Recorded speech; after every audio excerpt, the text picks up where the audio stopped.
my favorite time of week when I get to spend about 45 minutes to an hour with David Eickholt, 247 Sports, the guy, the insider, the clean cut, the fresh cut, looking good. Week 2, Iowa State week. Dude, the backwards hat era, it's being postponed for a little bit. Might be going into temporary retirement. It's real tragedy, too, because Beth Getz actually complimented it because I wore the backwards hat in the Kirk Ferentz presser. She complimented the backwards hat? Well, so here's the thing, right? I looked at her, and she had, like, these customized, like, Nike low tops.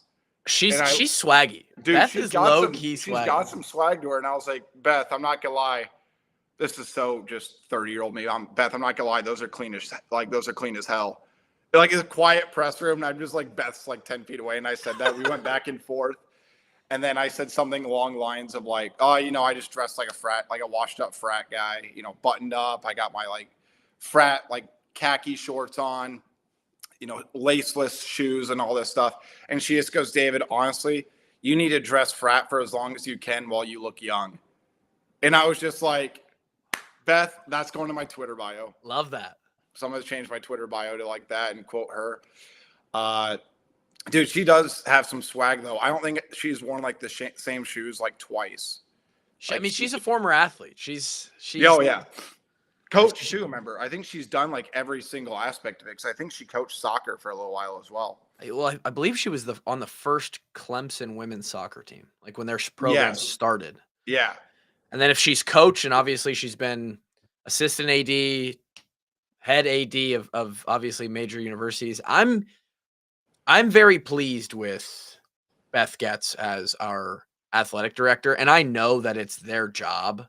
I mean, to be fair, there's probably some that aren't very good at this, but I know it's their job. Sure. It is literally in the not as so much of a crass way to say it, but it is like your job to kiss ass and shake hands and be a PR person for the university. You know what's here's the crazy part about it too, because I always had a good working relationship with Gary Barta, but I think back to Las Vegas or Big Ten Media Days, and remember Elliot had just joined us like that month, right? So he's out there, Beth's in there before Kirk, and it's like probably 7:30, 7:45 in the morning, and Elliot had just gotten engaged like the week before. First thing she says is goes over to us and goes, Elliot, like, congrats on the engagement. How'd it go? And all this stuff. And then she looked at me and she goes, hey, David, didn't you just move to Des Moines? Like, I know your mom lives out there. And I'm just like, Beth, how do you know? Like, I tweet a lot, but like, I'm not this open on Twitter. I don't think I am, at least. Even if you were, if she was, dude. Yeah, even if you were that open, for her to be keyed into that. Yeah. Because they have more, I mean, they are literally, it's one of the most impressive things we're going to get to, by the way, for everybody here joining the live every Wednesday morning this year. Live with David. We're going to get to the Iowa State week. We have a lot of stuff. So the first time I met Beth was at an event, a private iClub event in Des Moines that I was invited to. And that was so douchebag way to describe that. That's just, dude, I just opened the show talking about how I dress frat. Like, the bar is pretty high. I by no means get invited to private events. I just happen to know somebody who like wanted to bring me to this, and so you're not helping. Oh, I know people. Yeah, I guess so. I was actually hanging out with that guy. He's a part of the Carroll iClub. I was at RVTV last night in Coon Rapids. So, doing the show, I've gotten to meet people. I'm very blessed to be in rooms occasionally with cool people.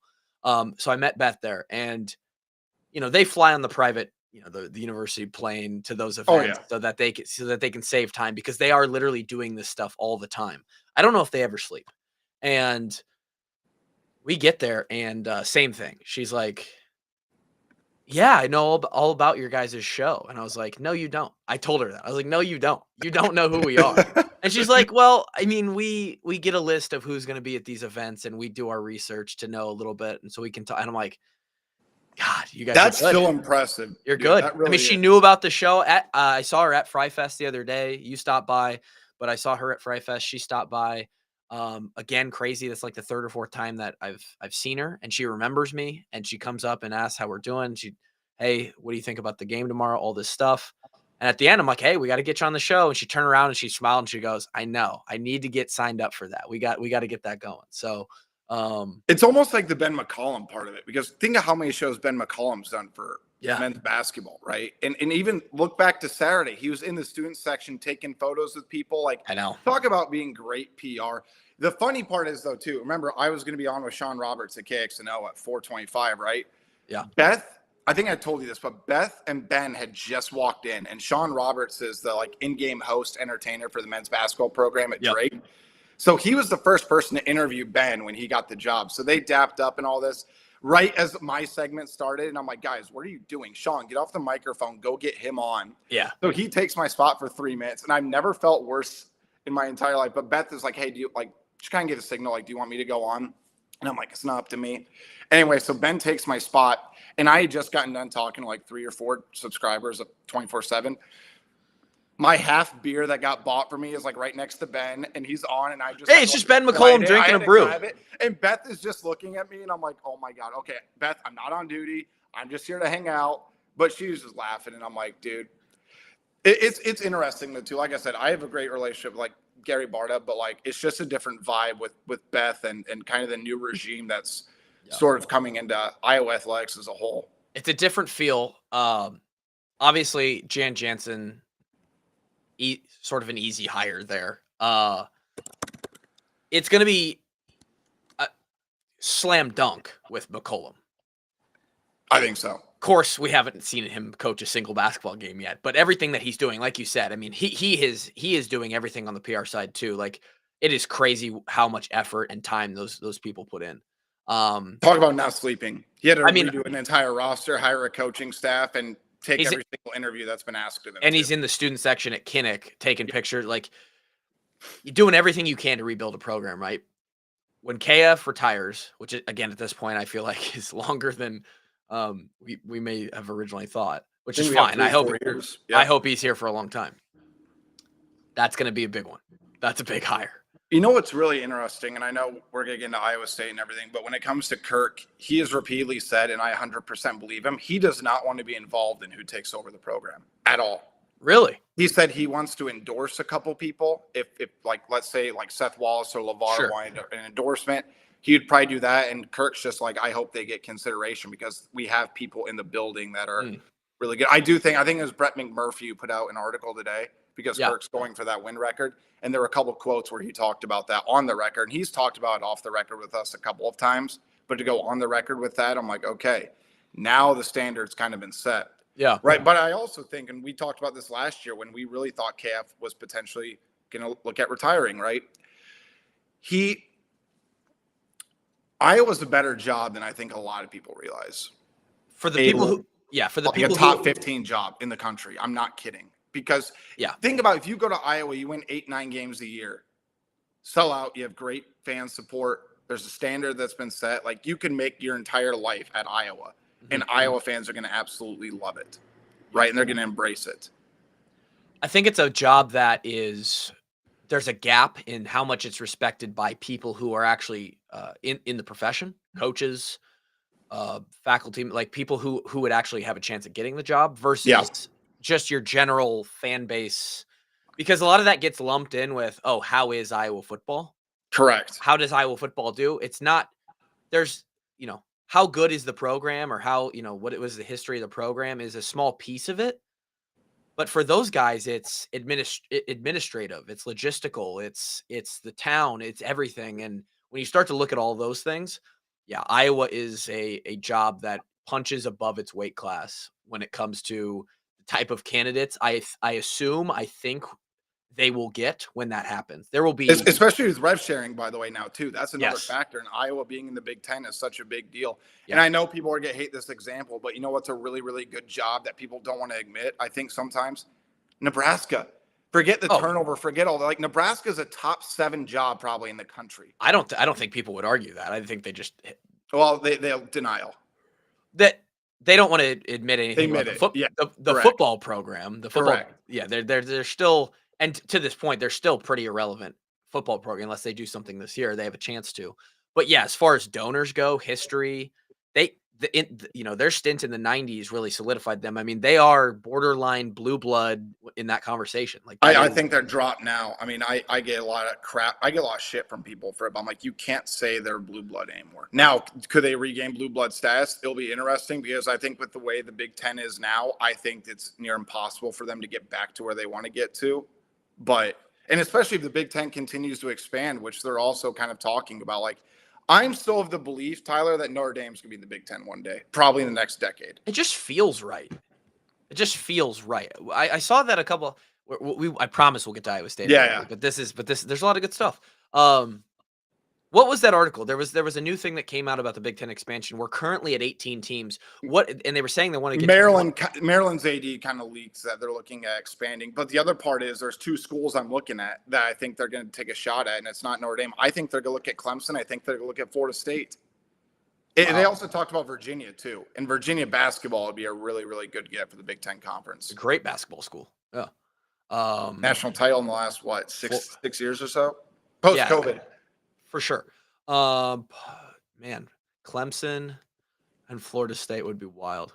Iowa at Florida State at Iowa, November 18th. Let's go. I'm still excited.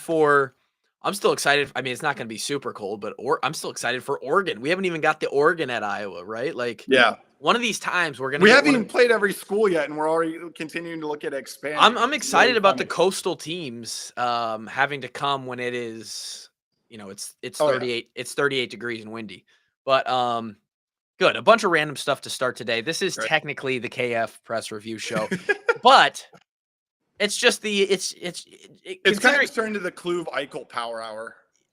Wow, love that name. Honestly. And it's just your all around Iowa, what's going on Wednesday in the Iowa news ecosystem. So let's get a little bit to the KF press review. Let's do it.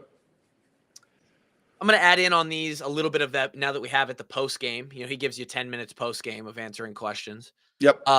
He was asked about, Xavier Williams, huge debut. I mean, what more could you ask of a young guy? That running back room is incredibly deep, David. It's stacked. I mean, they're legitimate 4 deep right now, and that's without Kamari Moulton. And that's without our one. Yeah, and Kamari Moulton is out this week. I think he's gonna be out for a couple weeks. I think KF didn't really want to say. I think he knows what it is. He just doesn't want to say it. But I think he's out for a couple weeks. 2 good things about one, Kamari's in good spirits. I mean, he was smiling on the sidelines, like he seemed. And I think there's a big mental part of like being injured, right? And just the response to it. So he's doing all the right things there. And I also think it shows the closeness of the running back room. I mean, we've talked repeatedly about the culture of that room. Only so many guys can get carries. But Xavier Williams looks like he could be a star. And I know it's Albany. I don't want to read too much into that. But I had 3 different players talk about his quads, Tyler. Like, the dude is absolutely built like a unit. That. I think he could get 25 carries and he'd still be physically fine. Nathan McNeil had some good cuts. Jazz Patterson, despite being the 4th back to enter the game. And we talked about that leading into this. Where's Jazz Patterson fit in the equation? I said I felt like he got passed up. Jazz made another case to, maybe play a little bit more against Iowa State. TJ Washington, I think he got way too much crap for his performance. I thought he played fairly well. I thought there were 3 or 4 runs where he was 1 tackle away from breaking it off, right? And again, it's Albany. But I think you also feel outstanding about that Iowa offensive line. I know it's Albany. They did what they were supposed to do, and you can't criticize them. And it's really funny to me how if Iowa throws for 300 passing yards, everyone's oohing and eyeing, and life's perfect. If a team runs for 300 yards, it's because they couldn't pass the ball. Yeah, like the yards are created equally, Tyler. The bias People is need to understand that. The bias is weird. In that, I do think that's heavily influenced by obviously the past few years. Correct. Because we've seen what you can do when you can run the ball, but you can't throw it. It's going to make the run game harder. You can't open up the offense. You're one-dimensional, all these things. The passing game and its evolution this season will be interesting because, again, you are in year 2 of the lesser offense. You're supposed to have a quarterback who can do all this. We'll get to Mark Gronowski in a second. Yeah, figured. Have to, right? And that's why that's why I tweeted at you. I'm like, well, Wednesday show is gonna be really interesting. Well, and it would be nice to do these shows and not have to talk about the fucking quarterback, right? It's all we've been doing. It doesn't matter who the guy is. It's all we've been doing for 4 years. It's probably longer than that. I mean, with all due respect to Petrus, he had some big games, but like he was also another guy. And it goes back to the offensive system. That leads to a bigger discussion. But like Iowa has not had good to great quarterback play since Nate Stanley. With all due respect to Petrus. No, 100%. That's correct. That's objectively correct. And so we'll get to him in a second. I just want to hit on it again because one of the underrated. This is a name that you're gonna continue to hear. He's on the freak list. You saw the lift record in the summer. And I started with Xavier Williams. We got off topic. They asked about Xavier Williams. Coach Ferentz is like, yeah, you never know, right? Like we saw a lot of good stuff, but you just don't know until it's live and there's people that are actually trying to tackle you. He's like, we don't tackle in practice. We don't do a lot of full live tackling in practice, although the defensive guys doesn't listen. He's like, they don't listen. And he says Preston Reese is the #1 culprit of that. He's a dude. This kid is a fucking menace. He's a freak. And I mean that with every compliment of the word. Do you remember that second special teams tackle he had where he didn't have his chin strap on and it came off? And helmet he just came off. Yelling and screaming. Oh, yeah. You know what that reminded me of? It like not from like this is his upside standpoint. It was like a combination of Brian Cushing and Luke Kuechly, just complete freaks of nature. Like football guys where like they're banging their helmet against the head and all this. And I looked at him and I'm like, this dude's going to be a freak. Yeah, the kind of guy where you're like, is he on substances? What is going on? Like, is he just lived this life? Is he a true freshman? Redshirt freshman. He's in that great class with Cam Buffington and Derek Weiscott. So, by the way, all 3 in-state kids, all 4 4-star linebacker athletes. So they're just going to be, they're next up. I'll tell you what, and this is something I'm interested in your take on. If the linebacker play doesn't continue to improve, I think they make a push late season. Like I think they have that kind of upside. Definitely, yeah. With what we've heard about them and their pedigree from high school, which again is what it is. But I mean, you see the kids making plays already on special teams. You've heard about how they already look. Was it Doctorman who said in a podcast or something? Where you look at these, or maybe Lystico, their podcast that they do, you look at these kids and you're like, it looks like they're 4 or 5 years in the program and they're in their second year. And they just look the part already. And you just have 3 absolute studs. I'd throw Xavier Williams in that category too. Like physically, they're just different. And again, it goes back to why like athleticism translates. You have to learn the system. You have to play your role. But just and you think about like freak athletes, like Jack Campbell, I thought was a severely underrated athlete nationally. Oh, God. Like the dude could play football. People are figuring that out this year. He's supposed to be like one of the top. Look, I get it. Jay Higgins is probably not the most athletic guy, but you can make up athleticism with outstanding football instincts and in-game speed and reading offenses. Yeah. That's why he's on the 53-man roster for one of the best defenses in the league right now with the Baltimore Ravens. Yeah.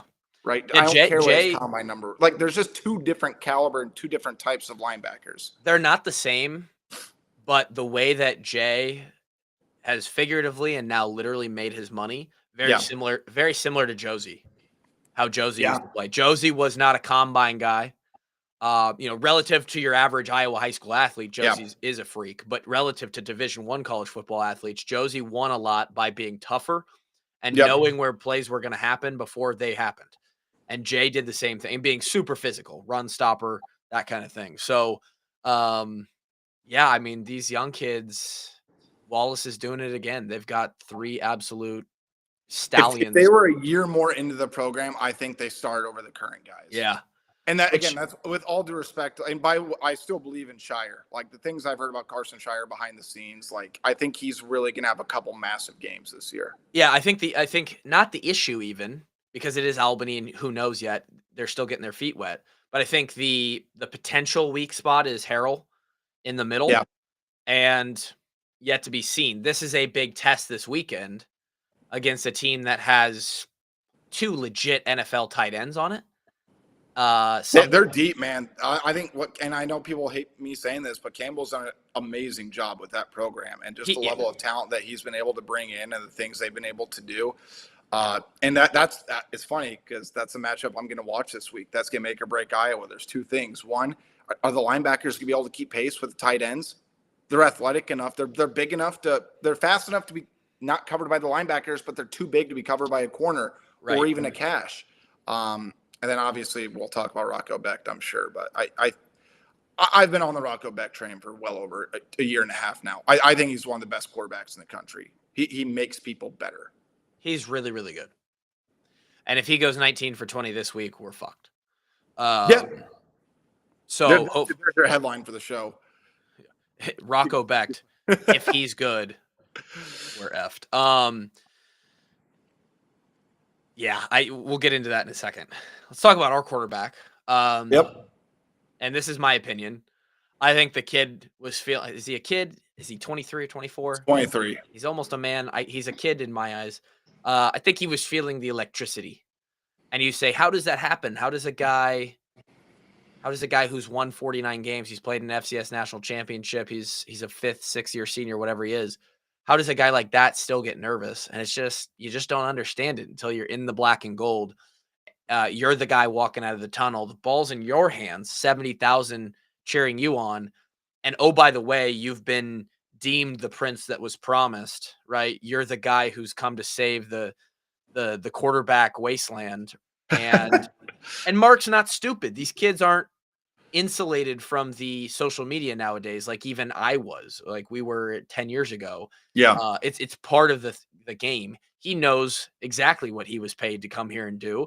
He knows exactly what everybody's outside perspective is on how he's supposed to come in and help change this program and be the guy this year. That weighs on a guy. It weighs on a guy. And he talked about it, how he played that game too much before it got to 5 o'clock. And I think that is an underrated thing.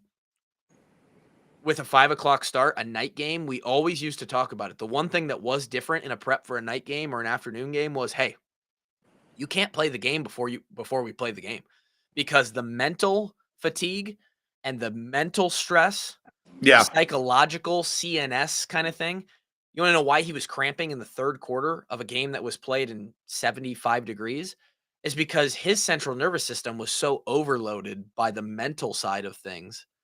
He was just like, so all that to say, he's got to figure that out, because we're not walking into something any easier this weekend.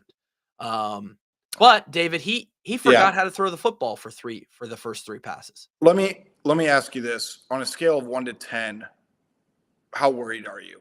Because Elliot and I talked about this on our podcast. It's a good question. And I got a lot of crap for my answer, but I'm very on a scale of 1 to 10, how worried I am about Mark Gronowski, just him? Yes. And quarterback play. Let's say quarterback play and Mark Gronowski. And I think there's 2 different answers. One, are you going to take into account over the last 5 years of quarterback play, 4 or 5 years quarterback play?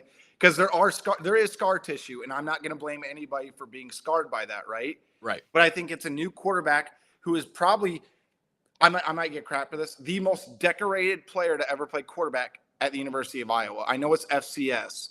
Yeah. But we're talking national champion, 12,000 yards, 130 all-purpose, 130 touchdowns, FCS Heisman. And again, it's levels to it. I completely understand that. But you could absolutely make a case that he's the most decorated player to play quarterback at Iowa. For sure.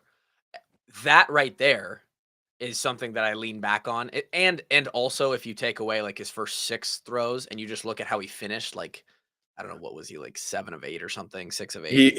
He finished his last 7 throws. He went 6 of 7. There you go. And he started to settle in. That's the thing. And again, you can look at the yardage, but like he missed a couple throws. But dude, I think if he touchdowns. I think if he doesn't cramp, even with those first 3 passes, the perception is much different, because they might, as they opened it up there, they might be able to get some of that passing game going. I love what Lester did on that 4th and 2 to get Mark a passing touchdown to Weechen. I thought that was such a great psychological move from him to not run the football there and instill confidence in the passing game. And combine that with the Jacob Gill 13-yard catch that put them at the 3-yard line. Yes. That's a throw where Iowa has not had a quarterback that can make that on a consistent basis. Yes. So to circle back around and answer how worried I am, 1 to 10 about Mark Gronowski, I would say 3. Okay. Maybe. How worried I am about the quarterback position at all, like in total, maybe even less, 2. Because for once we have depth, right? We got to see Hammer and Hank. He probably hates that nickname, but he scored. Yeah, he's got a touchdown. Both of them got a touchdown the other day. Like, we have depth. We have people that Lester believes in. It's his guys in the room. So, hey, Leonardo here on YouTube says, got to get him some bananas for the cramping. Bananas weren't going to help.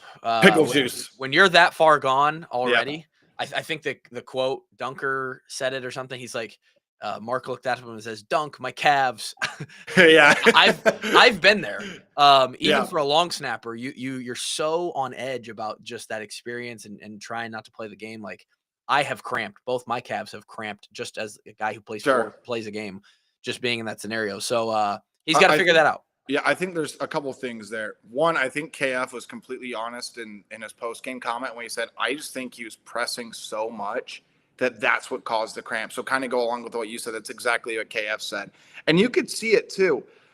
And I think the 11 a.m. start's going to help him a lot. I really do. I actually think he's going to perform better at Iowa State because it's an 11 a.m. game. And he's a guy who, again, I think he's going to be a lot more calm this week because, one, he's been back in the game. I don't care how he played. I do, but I don't, right? 2, it's a rivalry game. 3, this is a guy who has had how many bounce back performances throughout his career. He's played in big games. He's won national titles. You don't win 50 college football games and not be able to bounce back after one. He's a gamer. He has moxie. And I thought he ran the football fairly well. And if you want a positive spin on it, he's not worried about his shoulder because he was putting it down over people. Bro, he dips that thing in a scary way. And I think for him, we're going to have that PTSD of like, you watch Brendan Sullivan do it. You watch Petrus do it. You watch Padilla do it. Those guys aren't built like Mark Gronowski is. Well, look at Gronowski's tape from FCS, dude. Like, that was one of the first things I wrote about was he's not going to be able to do that against the Oregon linebacker. He's got to protect himself a little bit. Yeah. But the other side, I'm with you. I said 2.5, 3, by the way. Until he sucks against Iowa State, Indiana, or whatever, with respect, I don't care how he plays against UMass. I don't care how he plays against Albany. Sure. If he shows up in the games that he's supposed to, in the reason why he was brought to Iowa, everything's going to be fine. And hypothetically, if he goes out there, throws for 2 touchdowns, runs for another, goes for 200 passing yards against Iowa State, they win.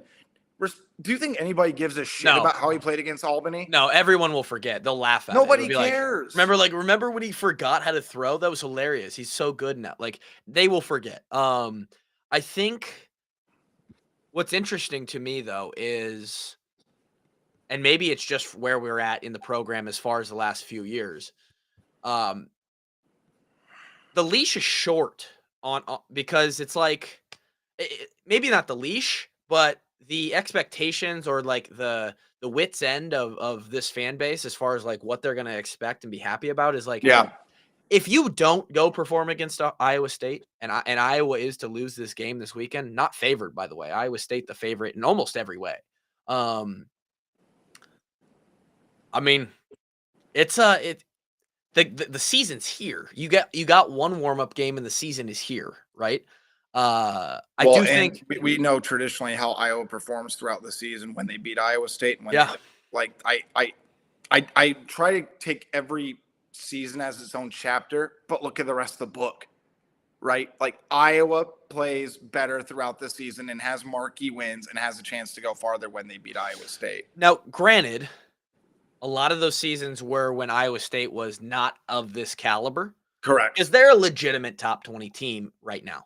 16th in the poll, and Rocco Becht is a legitimate NFL prospect. They have legitimate tight end prospects. They have some good. They have some great linebackers. They are a good football team. This is not your dad's Iowa State. They had good special teams. Kicker just nailed a 63-yarder last week. I'll still say on my grave that Drew Stevens is better than Conradi, but well, I'll say that Drew Stevens would have had a shot at making the field goal against them last year had they decided to do that instead of having a quarterback that threw it 10 yards short when everybody in the stadium knew that he wasn't going to be able to make it the end zone. You don't have to tell me, man. I've been just sitting and praying for 60-yard attempts because the kickers can make them since I was a snapper. Drew would have made a 68-yard. Like, the one he had from 55 would have been good from 65. Easily from 65. I think it might have hit the crossbar on 70. So there you go. What else do we have here? Love what Phillips did on the punt return. I think he could be dynamic in the passing game. Got to get him the ball, right? And KF with a nice little fun remark like, we better watch it. Better watch his spot because I think Phillips got tired, man. I think he could have housed it. But like, seriously, think about it, he probably ran 110, like the length of the field because he had to go back. By the way, what a boom of a punt. Yeah, huge. Like that was like 70 yards. Like I think he just ran out of gas at midfield. I want to give credit to Albany because they had several guys on their team step up for the moment that they were in. Their quarterback played well. A couple of receivers made nice plays. There were some guys playing downhill on defense early in that game. I'm a little bit worried about Iowa secondary, and that probably shouldn't surprise anybody. I thought they did a good job bouncing back, but like that scoring drive that Albany had, the dude went 6 for 6 for 70 yards. Like if that happens, like Rocco Beck's gonna absolutely kill you. Yeah, that's like, let's just call it what it is. They're looking at that in the film room this week. I promise. 100%. This show throughout this year, for those that didn't join us last year, trying to pick out the very little small things, maybe a way that KF says something or just a small remark. Something that stood out to me is he wanted to mention that even against Albany, special teams played well and they tackled well. Yep. And these are two things that are foundational to the KF program. You build your team on special teams and fundamentals, tackling well. Yep. A thing that bit us in the ass last year against two teams that we should not have lost to. Everybody knows Michigan State and UCLA. Yep. And it was like, what are we doing? I mean, the Michigan State game, you're like, is this a Phil Parker defense? What the hell is going on? So it's good to see that. And you also mentioned they had a good camp and that they saw a lot of that in camp as well. So there you go. When it comes to Mark, he mentions that first thing he says is, he didn't play the kind of game we wish him to, but his ability on the ground and some of the stuff that he showed there is going to add another dimension. Underrated part of having Gronowski is that because defenses actually have to account for it. No question. And again, the talent gap between Albany and Iowa, it's very evident, right? Massive. I'm not saying that, but I also think it goes back to what we talked about last week, Tyler. Albany had such a weird offseason, and I think and even Mark said post-game, Iowa's game plan was to let rip downfield. They wanted to throw the football deep, but they were dropping so many players back in coverage. And that's what I noticed when I was in the press box. I'm like, they are not loading the box, even though Iowa's killing them on the ground. There really wasn't that many opportunities to be able to go out and do that. So again, I think you wanted to get Mark's arm a little bit, more loose. But at the same time, now you got confidence in the running game and a lot of backs that haven't played a lot of football. But guess what? Now they're going to go into Ames. They're going to be confident. Like, this is Xavier Williams' first time in an Iowa uniform away from Kinnick Stadium because he was not on the travel roster last year. Yeah. Like, that confidence that he built up is going to translate. So I think that's a big deal. And like you said, I think Mark is going to thrive off the hostility. And I don't know, man. I'm with you. I just go back to his accolades. Like, I can't. It's a lot to fall back on, man. It is. It's not like with all the respect, like, it's not Cade McNamara who had to hand the ball off and not turn the ball over at Michigan. Yeah. He should have done better at Iowa, no question. Now he was dealt a really bad injury hand. Who knows how he would have been had it not been for that. But Mark's upside is so much higher than most quarterbacks that Iowa has had throughout the last 15, 20 years. Like, he has the capability of being absolutely dynamic. But again, how quickly does he reach that peak, or will he reach that ceiling?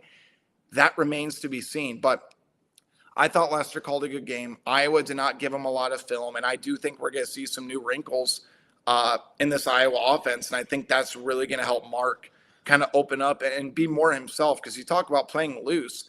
Playing loose is not playing vanilla.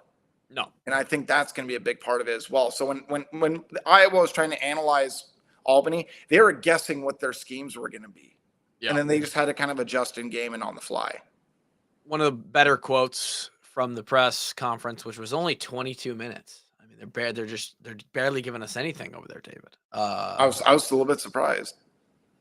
KF says, we would have been okay if we threw the ball better on Saturday. And I can say the same about the last 2 years, quite frankly.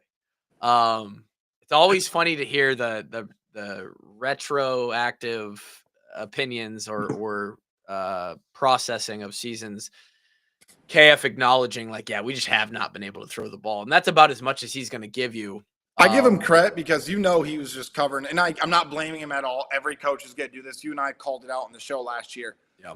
He's trying to protect his players and cover his ass, and that's completely fine. I would do the same thing. But now that, certain people are gone in the program, he's just kind of like, yeah, we really couldn't do it. Yeah. And they couldn't. It is what it is.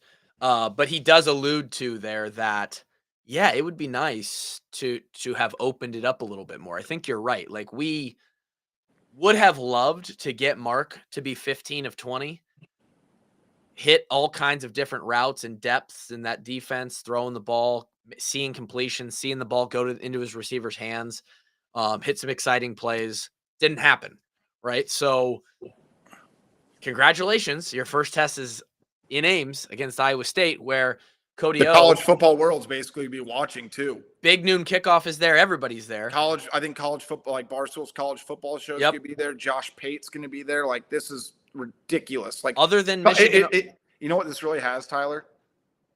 It says shades of 2021 written all over. Yeah, it really does. Yeah, it really, like. Now, I'm not saying Iowa's going to win or anything, but like the confidence level in Ames, everybody's focus is on the state of Iowa this week. Mm-hmm. Yeah, how does Iowa respond? Because nationally, the best, really the only other game that competes as the best game of the weekend is Michigan, Oklahoma. Yeah. And that's not necessarily a rivalry game like this one is. All the big, shows are coming to Ames. So this is it, right? And Cody O on YouTube here, is ISU as good as we think? KSU barely beat North Dakota, and Iowa State's defense isn't as good as last year. Those are good points, and I had the same thought about the Kansas State thing. After I saw, maybe they're looking at themselves like, oh, we got this big win against Kansas State, potentially one of the favorites in the Big 12. Who knows how that's going to shake out? And then they beat them. They come back from Ireland, and then Kansas State goes out and struggles to beat North Dakota. They should have lost that game. Should have lost the game. So maybe Iowa State, with no jet lag from the trip overseas, maybe Kansas State suffered a little bit of that. But like, is Kansas State as good as we thought? I think there's two things. One, I don't think Kansas State's as good as we thought. I don't either. I think Kansas is actually better. Kansas was my sleeper team in the Big 12 this year. Their quarterback is sick. He's one of the most electric players in football. I have a lot of fun watching him. Two, don't let it blind you to how good, like potentially good Iowa State is. I think Iowa State is a legitimate top 20 program right now. Now, are they a top 15, top 10? No, I don't think so. I think they're gonna have a couple bad losses this year to teams they shouldn't have, and I also think the Big 12 sucks.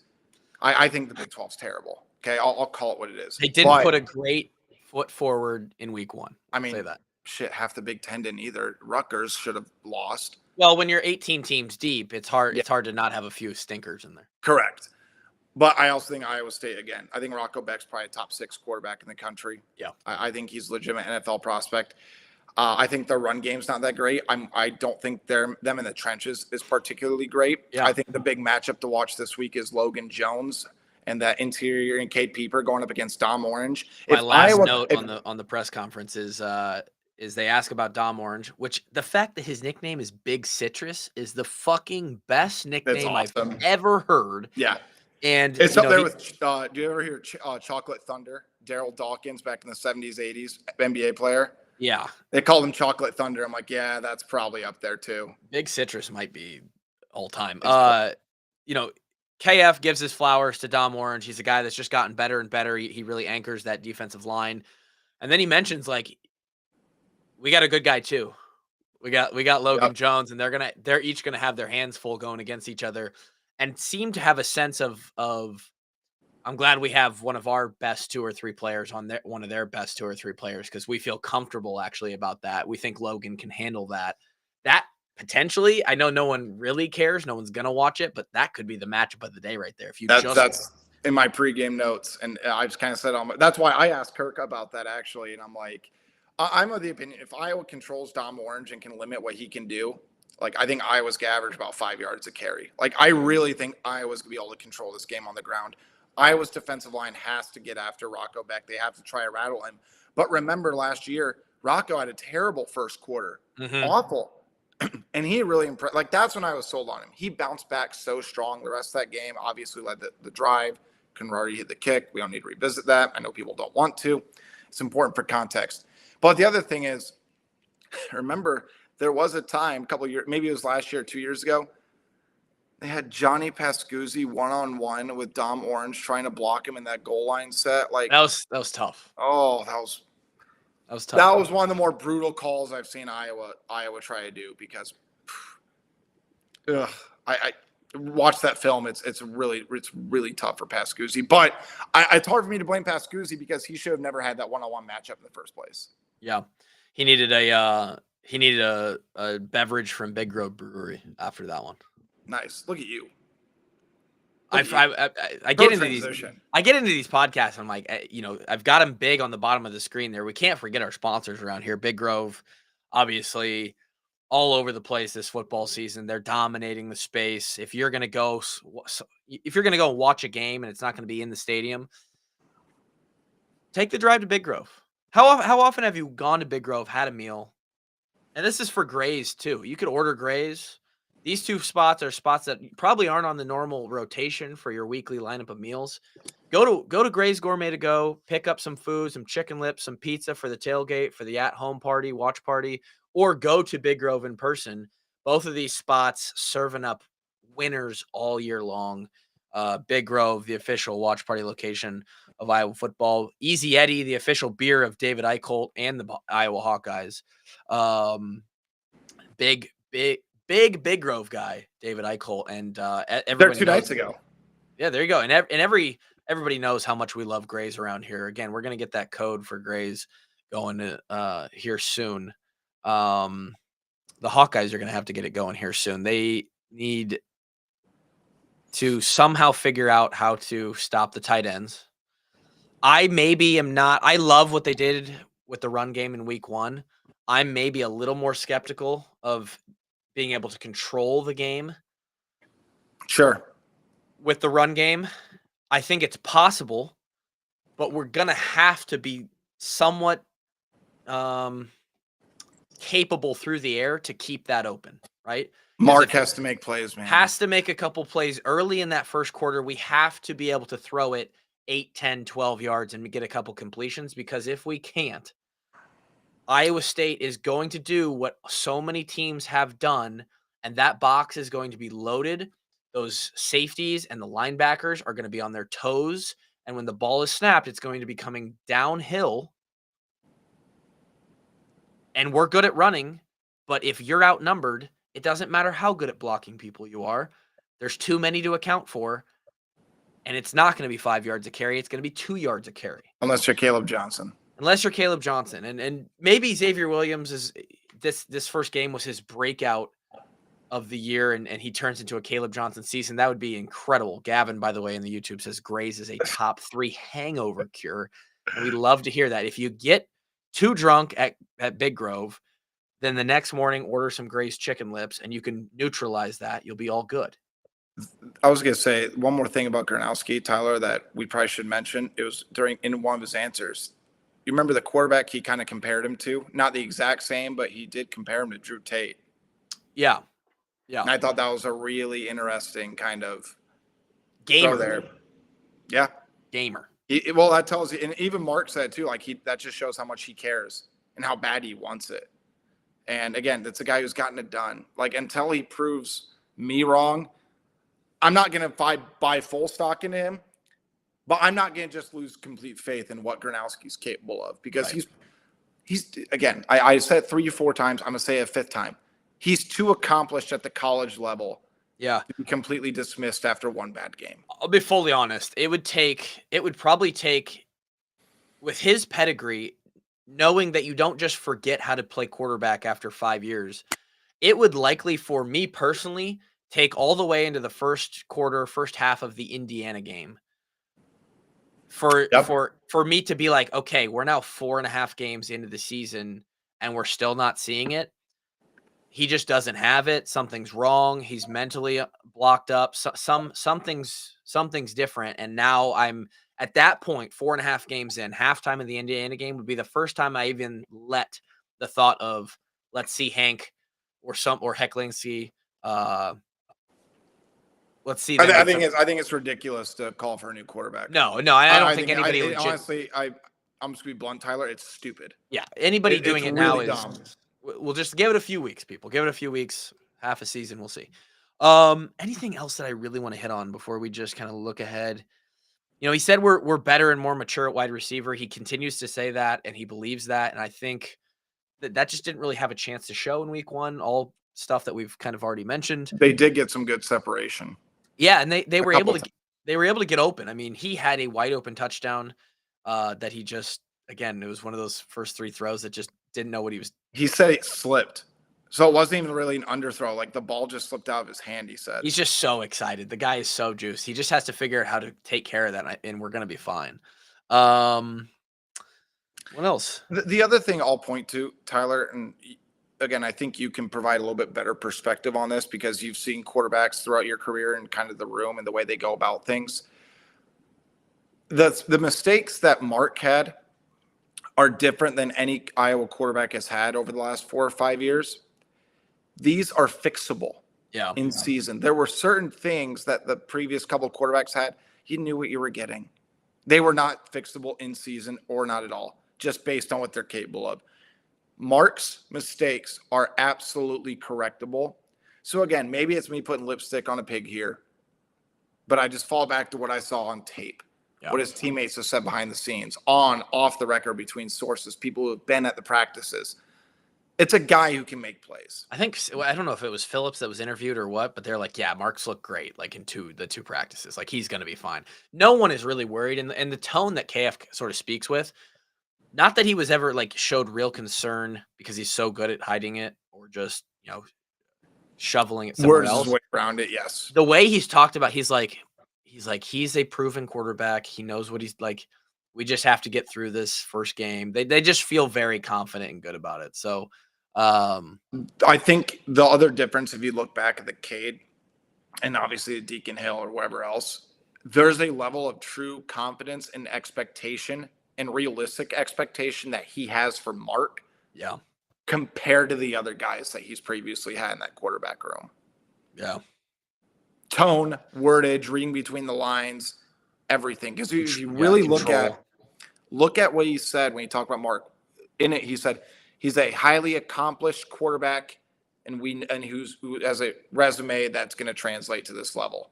Like he said something along those lines yesterday, and that really stood out to me. Like he knows what he has, but how do you unlock it? How do you inspire that confidence? I think the right way to go about it was when we talked to Mark yesterday. He said him and KF had a good talk, and KF just said, "You've made these throws thousands of times. Yeah, stop thinking, go do it." And I do think it seriously is that simple. It would be I would love to just be the fly on the wall in the hallway when Mark walked in Sunday, and KF is just like, "Hey, Mark, fucking relax, huh? Just throw the ball, my guy. Hey, we don't need you to do too much. Just let the game come to you." And actually, he said, we just need to Mark just needs to slow it down a little bit, let the game come to him.